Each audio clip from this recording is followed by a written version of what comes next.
From my home to yours, God bless you.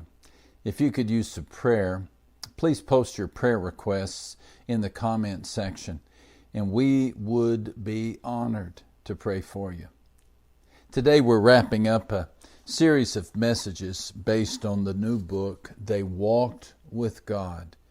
And we're looking at surprising stories of God's grace. Today, I want us to take special note of the woman with the checkered past. Her name is Rahab, and her story occupies the second chapter of Joshua. Now Joshua the son of Nun sent men from the acacia grove to spy secretly, saying, "Go and view the land, especially Jericho."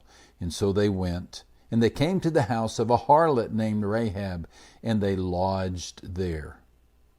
You see, the time had come for the Hebrew people to enter the promised land. Jericho, a formidable town that sat north of the Dead Sea, was their first challenge. Canaanites indwelled the city. Now, to call the people barbaric is to describe the North Pole as nippy. These people turned temple worship into orgies. They buried babies alive. The people of Jericho had no regard for human life or respect for God. It was into this city that the two spies of Joshua crept, and it was in this city that the spies met Rahab the harlot. Much could be said about Rahab without mentioning her profession. She was a Canaanite. She provided cover for the spies, as she came to believe in the God of Abraham before she ever met the children of Abraham. She was spared in the destruction of her city. She was grafted into the Hebrew culture. She married a contemporary of Joshua's. She bore a son named Boaz. She had a great-grandson named Jesse, a great-great-grandson named David, and a descendant named Jesus. Yes, Rahab's name appears on the family tree of the Son of God. Her resume needn't mention her profession. Yet in 5 of the 8 appearances of her name in Scripture, she is presented as a harlot. 5. Wouldn't one suffice? And wouldn't that one reference be nuanced in a euphemism such as Rahab, the best hostess in Jericho, or Rahab, who made everyone feel welcome? It's bad enough that the name Rahab sounds like rehab.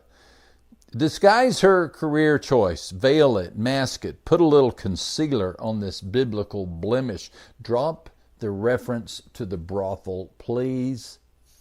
But the Bible doesn't. Just the opposite. It points a neon sign at it. It's even attached to her name in the book of Hebrews, in the Hall of Fame. The list includes Abel, Abraham, Noah, Isaac, Jacob, Joseph, Moses, and then all of a sudden, the harlot Rahab. Chapter 11:31. No asterisk, no footnote, no apology. Her history of harlotry is part of her testimony. Her story begins like this. "And it was told the king of Jericho, saying, Behold, men have come here tonight from the children of Israel to search out the country." Joshua 2 and verse 2. The king could see the multitude of Hebrews camped on Jordan's eastern banks. As Rahab would later disclose, the people of Jericho were scared. Word on the street was that God had his hand on the newcomers, and woe be unto anyone who got in their way. And when the king heard that the spies were hiding at Rahab's house, he sent soldiers to fetch them. I'm seeing 6 men squeezed down the narrow cobblestoned path in the red light district. It's late at night. The torchlit taverns are open. The patrons are a few sheets to the wind. They yell obscenities at the king's men, but the soldiers, they don't react. The guards keep walking, laser focused, until they stand before the wooden door of a stone building that abuts the famous Jericho walls. The lantern is unlit, leaving the soldiers to wonder if anyone is home. The captain pounds the door. There's a shuffling inside, and Rahab answers. "Sorry, boys, we're booked for the night." "We aren't here for that," the captain says. "We're here for the Hebrews." "Hebrews?"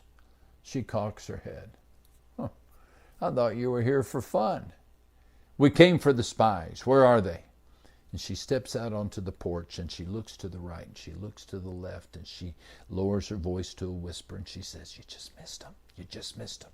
They snuck out before the gates were shut. If you get a move on, you can catch them." The king's men turn and run. As they disappear around the corner, Rahab hurries up the brothel stairs to the roof where the two spies have been hiding. She tells them that the coast is clear.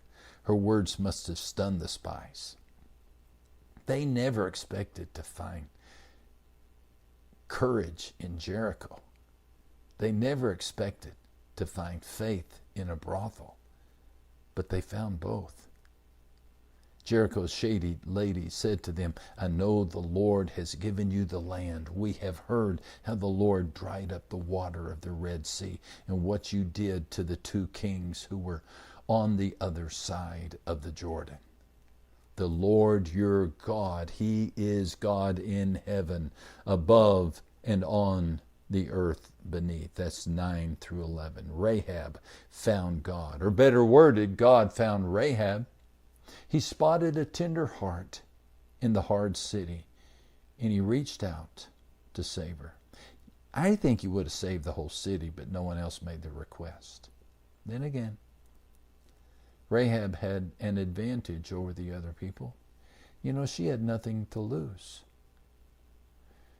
Maybe that's where you are as well. Maybe you've sold out. We all have.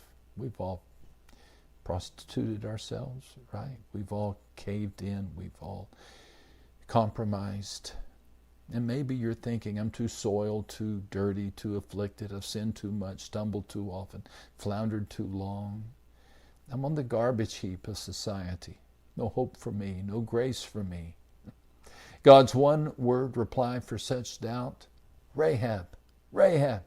Lest we think God's promised land is a promise given to a chosen few, He positions her story in the front of the book of Joshua. Look at this. The narrator gives her an entire chapter for heaven's sake. She gets more inches of type than do the priests, the spies, or Joshua's right-hand man.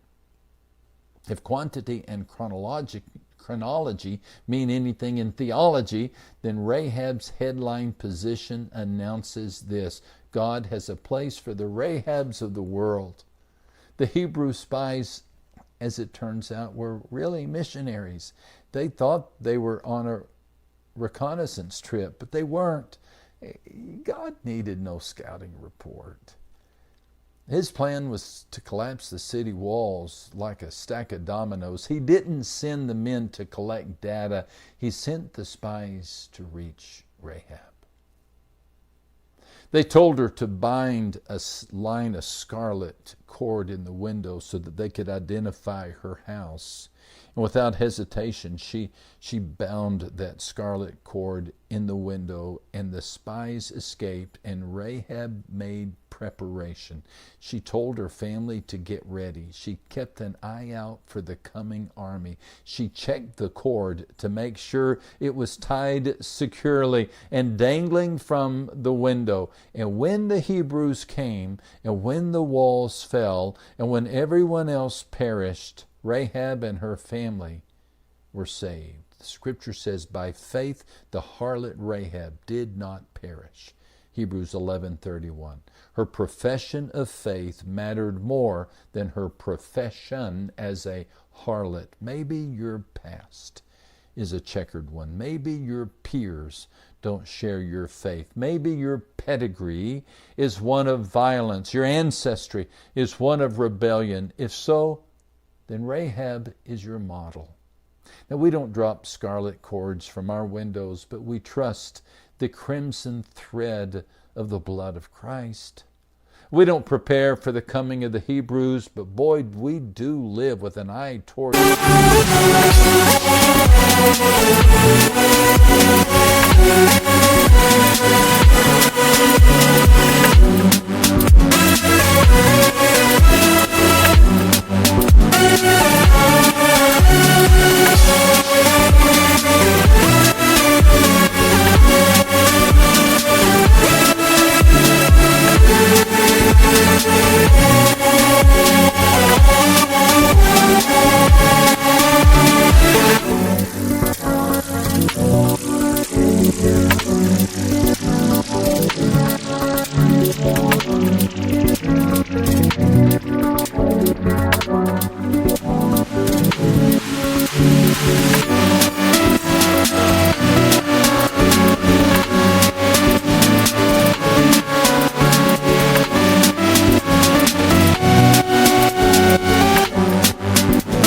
the second coming of our Joshua, Jesus Christ. Ultimately, we will all see that our mess will become music, and God will have a heaven full of people who have been purchased by the blood of Christ, and we will all know the song Amazing Grace by heart. Maybe you'll sing it standing right next to Rahab.